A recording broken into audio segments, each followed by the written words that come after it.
Good evening, people. Pavel here again. Another video, but this is something new for me. I've never done this before. I have decided to make a video so I could cover some of the comments that I've got on my channel and answer some questions that I have received. For starters, thank you so much, guys, everyone who watches my videos, and especially guys who subscribed and the guys who leave in comments. Well appreciated, very excited, and I will answer some of the questions today. Please forgive me if I've done something wrong.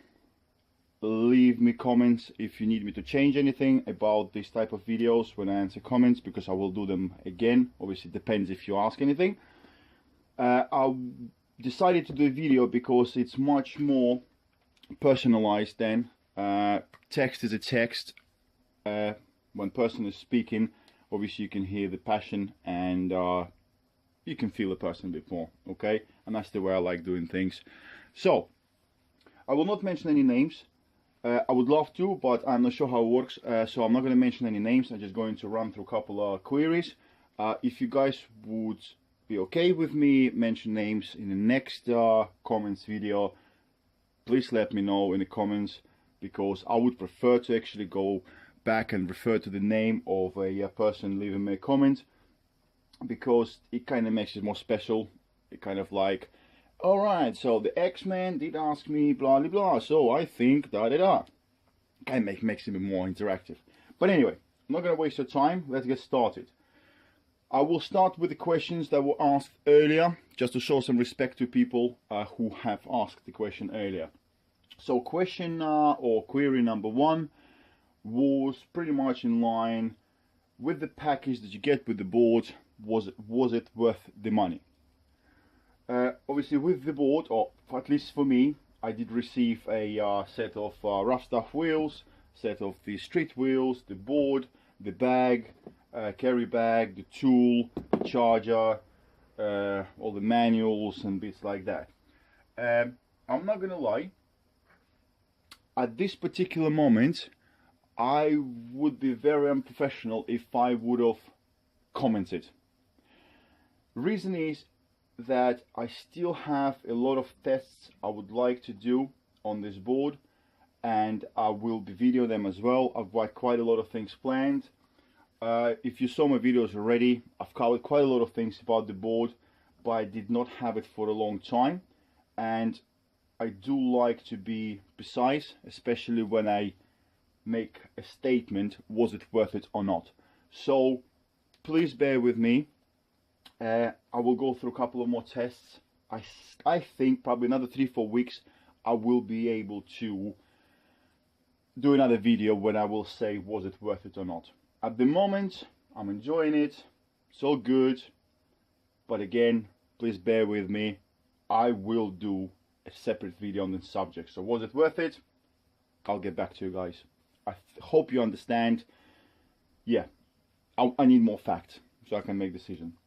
So the second question was regarding ability of riding this board or using this board. Actually, sorry, I forgot to mention, I mean, you obviously see my board being apart and missing bits and bobs. Do not panic. Board is fine. I am okay. Thanks for asking, by the way. I actually stripped it apart and changed the wheels just for you guys. So I've done all this because I will need it for my video. So here we go. But I'm okay. Anyway. So, question. So second question was, can you use the board in the rain? I hate when people tell me no, and I bet you are the same way. So I will not say no. I will give you facts, and I will hope, or I hope, that you will make your own decision and it will be a correct one. Fact number one: every wheel on any board, electric board, or especially this one for sure, got 8 bearings. 8 bearings is a moving part with very tight spaces. Do you think they like water? Or excessive water? I don't know. I would say no. Water will attract the dust and dirt and everything else, and now we'll start grinding internal parts of the bearing. So, fact number 1. Fact number 2. All the normal boards will have a normal street tires just like this. They are very, very slippery, even when they're dry. They do slip on the smooth surfaces, and you guys know that. You can actually kind of drift the board a little bit, and that's a dry surface. So what will happen if you put this wheel, which is slippery already, onto a wet surface? It's going to become more slippery. So, danger when you're riding, 100%. Can you? Yes, you can. You can slow down, don't go as crazy, take it easy. Please be very careful if you are stuck in the rain and have to use the board. So fact number 2, wheels.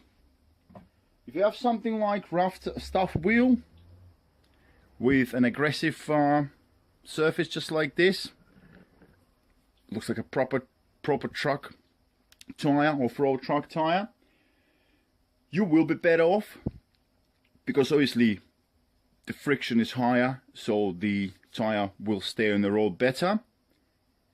But again, I'll remind you guys that I got no financial interest in any of these products, or any products I would maybe in the future be reviewing. I'm an honest guy, and I do give 100% honest opinion and facts. I'm not trying to sell these wheels, I'm saying as it is. If you watch my other videos, especially the one when I ride around the Greenwich Peninsula in London, you'll see the ground is actually wet. It wasn't raining, it was not a lot of water on the floor, but the ground was wet, and I used the board and the rough stuff wheels were on it, and I've managed just fine. Okay, so doesn't matter what wheel you use, be very careful, because wet surface you still will lose friction, and it won't stop as good, it won't turn as good, so please be careful. So fact number 3. Next fact, obviously on the board, depending on the board, you will have your charging port, you will have your electronics in there, you will have your USB for charging the phone or whatever not, or at least this board does have it. So you have buttons and switches and everything else, so it's quite a lot of electronics involved. Plus obviously you have the seal between the battery and the deck itself. Yes, there is a seal there, but it's not 100% waterproof seal. It will stop any splashes, but obviously if you run into the puddle, you'll be in trouble. Would you put water on electronics? Would you chuck water on your VCR or your DVD player or your iPad or anything like that? No, you wouldn't. So why would you submerge the electrical board? As I said, I have ridden on a wet surface and it was quite wet. It did spray a little bit, it was a bit wet on the battery. The motors do get covered with that like a dusty, dirty film, because the motors do get warm and the water dries up straight away and it leaves that dusty film on it. So yes, that happens. Next fact, instructions and manuals.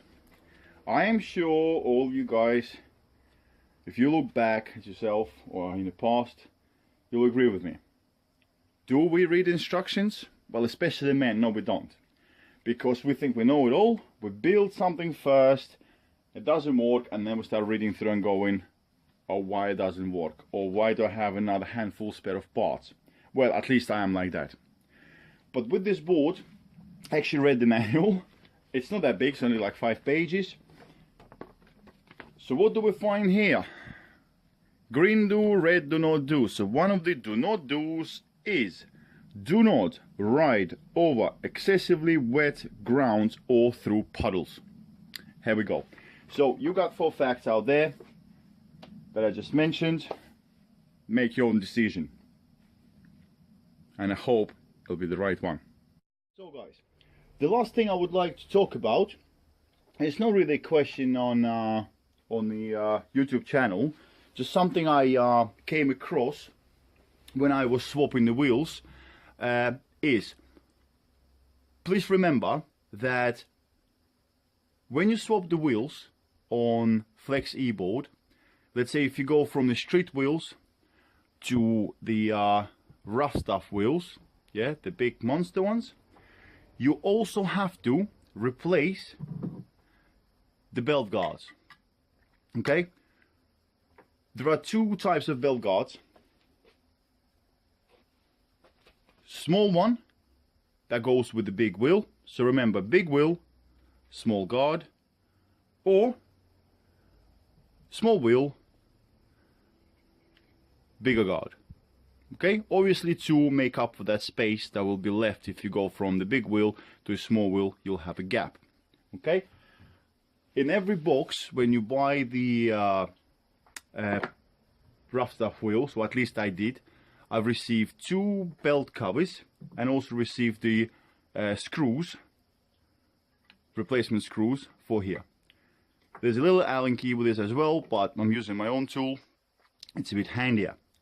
So very quickly about what I've noticed. There's a very tiny gap between the wheel and the plastic belt guard. Obviously it needs to be there. The space between the wheel and the belt guard is very, very small. There's a reason for this. The smaller is the gap, the smaller is the particle that you can catch and stop from getting into the belt and on a teeth of the motor gear. And obviously if that happens, you could rip the belt, that rock could get flicked up, your shoelace could get caught in there, things like that. So the gap needs to be very, very small. As you can see, it's very, very precise. So when you change from this tire to a bigger one, you're gonna have to replace it because it will just hit. I tried it already. So when you replace the wheel, please remember to replace the belt guard. When you do replace the wheels and belt guard, or just the belt guard because you cracked it or whatever not, never ever, please never, just grab the board and go out on the street and start riding it. Like with any mechanical item, any plant, any moving item, or spinning, especially spinning item like this, you've got to make sure you test the board, you test the wheel before you take it out. Preferably, you turn the board on, you have it upside down just like this, and you spin the wheel. You actually engage it on a low speed and watch the space here to make sure that the rubber of the wheel or the wheel surface doesn't rub on the belt guard.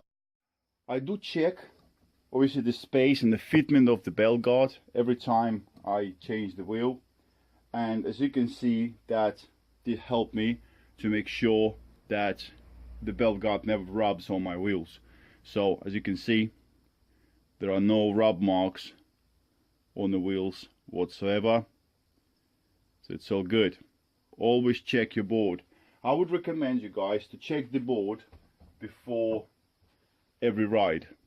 When you have it on your table and you're ready to charge it, always check the board, check the wheels, check the battery case, check the screws. Just have a good look, rock the wheels a little bit just to make sure everything is nice and tight. But I'll cover that in another video. This is just something I just cannot stop myself. Yeah, recommendation, put it that way. So what can you do if you replace the wheels and the belt guards, and when you do your test, which I recommend to do before you just jump on the board, when you turn it by hand or you engage it and all of a sudden it does rub, okay? You can see there are marks on the wheel, so you know there is a space that is too small and now it's rubbing. What can you do? Okay, the one thing I've learned when I was replacing it, what I was able to do, if you take the Allen wrench, Allen key, Allen wrench, unscrew the bolts, just loosen them up a little bit, you will see that now you have a little bit of play on the cover. After you loosen the bolts a little bit, you can see there's a bit of play on the belt guard. So if you're lucky, what you can do is you can just pull the cover away from the wheel, hold it in that position, making sure that the gap is equal, and while you're holding the belt guard in place, tighten up the fixings, and that will keep that belt cover away from your wheel. Don't go crazy on tightening up, because you will break the plastic. You don't want to be doing that. It doesn't have to be crazily tight. It just needs to be there without moving, so it doesn't hit the wheel. The reason why you can do this kind of little adjustments, obviously it's all precision cut, all well made, but any opening, any hole, any screw will have a bit of a tolerance. So you use that tolerance to your advantage. So you can slightly adjust the position of the belt cover, as I just said. Sorry for repeating myself.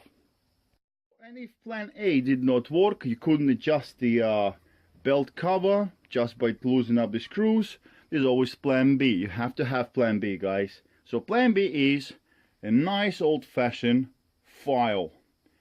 You take the belt cover, you mark the belt cover while it's installed with the marker or pencil, so you know where it's rubbing, so when you take it off you're not confused, and you just file it off.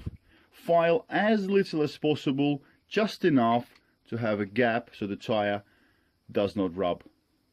Ba-ba, voila, done. So guys, hopefully you liked the video. Would be very nice if you guys like it, and especially would be even better if you subscribe, but again, it's up to you. I'm doing these videos for fun, so just watch it. Just watch and enjoy it. Just before I let you go, one little tip. When you're changing your wheels, sometimes what will happen is when you're trying to put the wheel on the I call it the rod, or we can call it axle, yeah, axle I guess, you'll feel that the wheel doesn't want to go on. The pure reason why is that because between two bearings, what you do have is, as you can see, a bushing. So this bushing here does fall down and stops you from putting the axle through the hole of the bearing. So what you do is you just put the wheel on the axle as much as it goes. Just take like a screwdriver or Allen key and lift that bit up slightly and slide the wheel on. Done. Okay, so that's it really. That's it for today. As I said, I hope you enjoyed it. If you have any more queries, I would be happy to answer them if I know. If I don't know, I'll find out. I'll try it myself and I'll advise you guys. Have a good evening.